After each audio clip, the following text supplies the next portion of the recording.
Bonjour à toutes et à tous, nous sommes ravis de vous retrouver pour votre émission hebdomadaire économique et financière Actu Eco en partenariat avec Coris Finance Bénin. Une opportunité à saisir, développer le potentiel de votre entreprise et concrétiser vos projets. Vous avez des besoins de financement pour vos bons de commande, marchés ou factures? Bénéficiez d'un accompagnement sur mesure en consultant gratuitement le site https://financemarchés.com ou contactez le plus 229 01 62 11 35 35. Le savez-vous, la BGFI Banque Bénin a inauguré le centre d'affaires Vega au cœur de la zone industrielle de Glodjibé, GDZ, marquant un pas stratégique vers la proximité avec les investisseurs. Cette agence moderne offre une gamme complète de services bancaires aux entreprises opérant dans la zone, facilitant ainsi les opérations financières sur place.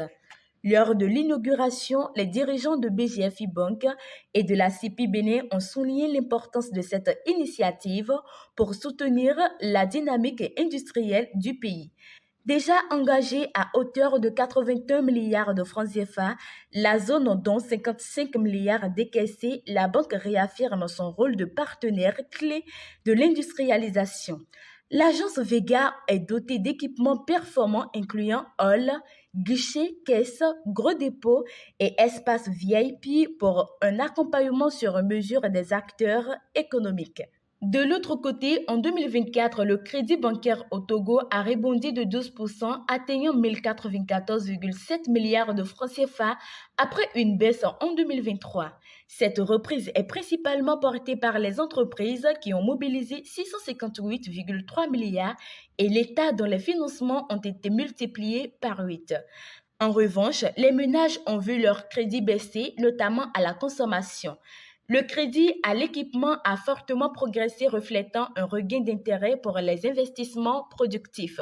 Cette évolution, bien que contrastée, marque une relance encourageante de la dynamique économique et de la confiance dans le système bancaire.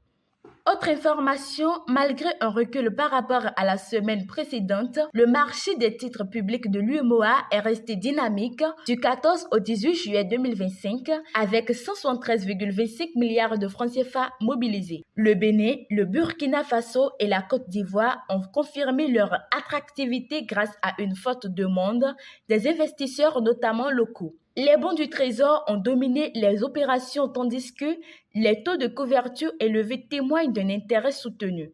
Le Bénin s'est illustré par une sursouscription de plus de 300% et la Côte d'Ivoire par la solidité de son marché domestique. La prudence du Trésor de Guinée-Bissau face à un fort engouement reflète la sélectivité croissante du marché.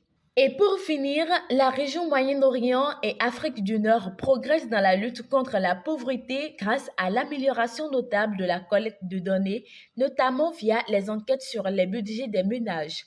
La couverture régionale est passée de 28,7% à 67,4%, permettant pour la première fois à la Banque mondiale de publier des estimations post-pandémie fiables.